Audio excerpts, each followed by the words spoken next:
Madam आपने बोला था कि मीटिंग में आना ही पड़ेगा। हाँ, बिल्कुल सही सुना आपने। आपको पेरेंट्स टीचर मीटिंग में आना ही पड़ेगा। ठीक है मैडम, तो आ गया मैं।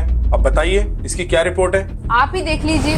रिपोर्ट्स बिल्कुल भी अच्छी नहीं है इसकी, सिर्फ पासिंग मार्क्स ही आए हैं। लेकिन इसके कम मार्क्स क्यों आए? पढ़ाई पे बिल्कुल भी ध्यान नहीं है इसका, और ना ही आप लोग ध्यान देते हो।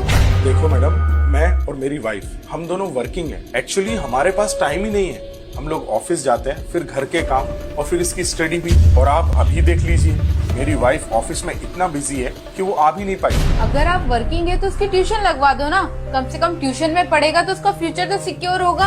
अच्छा बेटा, आप बाहर जाकर बैठो, मैं आता हूँ। मैडम आप एक बात बताओ, अगर इसको हमें ही पढ़ाना था, ट्यूशन वालों से ही पढ़वाना था, तो फिर हमने इस स्कूल में एडमिशन ही क्यों दिलाया? आपके बोलने का मतलब क्या है? मतलब ये मैडम कि मेरा बेटा सुबह 9 बजे से लेके दोपहर के 3 बजे तक 6 घंटे आप लोग के साथ में रहता है। जब 6 घंटे में आप लोग ही नहीं पढ़ा पाए, तो मैं 1 घंटे पढ़ा के या कहीं कोचिंग पे 1 घंटा पढ़ के क्या ही कर लेगा वो?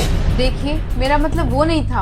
आपका क्या मतलब है हमें सब समझ में आता है। अरे आप लोगों की फीस ही इतनी ज्यादा है, लाखों रुपए हमको स्कूल में भरना पड़ते हैं। मुझे और मेरी वाइफ को इसीलिए जॉब करना पड़ता है ताकि हम फीस भर सकें। जब मैडम ड्रेस यहाँ से लेना है, फूड यहाँ से लेना है, बुक्स यहाँ से लेना है, पूरी स्टेशनरी यहाँ से लेना है, तो फिर पढ़ाई भी तो इसी स्कूल में होनी चाहिए ना। तो मैडम मेरी बात आप कान खोल के सुनो, मैं इसको किसी भी ट्यूशन क्लास में नहीं भेजने वाला, और ना ही मैं मेरे बेटे को घर में प्रेशर देने वाला हूँ। तो आप लोगों की जिम्मेदारी बनती है कि मेरे बेटे को पढ़ाएं और उसके मार्क्स अच्छे आए। अगली बार हमें बुलाने से पहले ये सोच लेना कि अगर मैं यहाँ पर आया तो ये सवाल मैं आपसे पूछूंगा कि मेरे बेटे के कम मार्क्स क्यों आए।